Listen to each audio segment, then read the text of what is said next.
আজ পবিত্র ১৭ রমজান, ইসলামের ইতিহাসে চিরস্মরণীয় ও গৌরবোজ্জ্বল ঐতিহাসিক বদর দিবস। হিজরি দ্বিতীয় সনের এই দিনে মদিনার নিকটবর্তী বদর প্রান্তরে সংঘটিত হয়েছিল সত্য ও মিথ্যার এক অসম লড়াই। এক মহিমান্বিত এই দিনে মহানবী হজরত মোহাম্মদ সাল্লাল্লাহু আলাইহি ওয়াসাল্লামের নেতৃত্বে মাত্র ৩১৩ জন সাহাবী মক্কার ১০০০ সুসজ্জিত বাহিনীর বিরুদ্ধে অলৌকিক বিজয় অর্জন করেছিলেন। ইসলামের অস্তিত্ব টিকিয়ে রাখার ক্ষেত্রে এই যুদ্ধের প্রভাব ছিল সুদূর প্রসারী, যার কারণে একে পবিত্র কোরআনে ইয়াউমুল ফুরকান বা সত্য মিথ্যার পার্থক্যকারী দিন হিসেবে অভিহিত করা হয়েছে।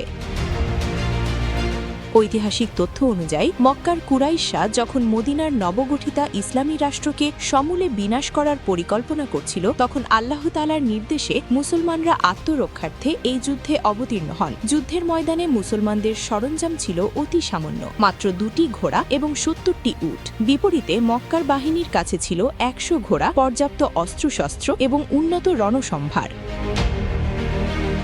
বাহ্যিক শক্তিতে কুরাইশরা বহুগুণ শক্তিশালী হলেও সাহাবীদের ইমানি শক্তির কাছে তারা পরাজয় বরণ করতে বাধ্য হয়। যুদ্ধের সংকটময় মুহূর্তে মহানবী সাল্লাল্লাহু আলাইহি ওয়াসাল্লাম আল্লাহর দরবারে সিজদাবনত হয়ে সাহায্যের প্রার্থনা করেন। আল্লাহ তাআলা তার প্রার্থনা কবুল করে ফেরেশতাদের অবতীর্ণ করার মাধ্যমে মুমিনদের সাহায্য করেন। বদরের এই প্রান্তরে আবু জাহেল সহ কুরাইশদের ৭০ জন শীর্ষস্থানীয় নেতা নিহত হয় এবং আরও ৭০ জন বন্দী হয়। অন্যদিকে মুসলিম বাহিনীর মাত্র ১৪ জন সাহাবী শাহাদাত বরণ করেন। এই বিজয় কেবল একটি সামরিক বিজয় ছিল না, বরং এটি ছিল একত্ববাদের ওপর শিরকের পরাজয় এবং ন্যায়ের পথে টিকে থাকার এক বৈশ্বিক দৃষ্টান্ত। বদর দিবস মুসলিম উম্মাহকে এই শিক্ষাই দেয় যে সংখ্যা কিংবা অস্ত্রের প্রাচুর্যই বিজয়ের মূল ভিত্তি নয়, বরং আল্লাহর উপর অটল বিশ্বাস এবং দৃঢ় মনোবলই যে কোনো কঠিন পরিস্থিতিতে সফল হওয়ার একমাত্র পথ। সত্যের পক্ষে দাঁড়াতে যে ত্যাগের প্রয়োজন হয়, বদরের যুদ্ধ তার এক জীবন্ত দলিল।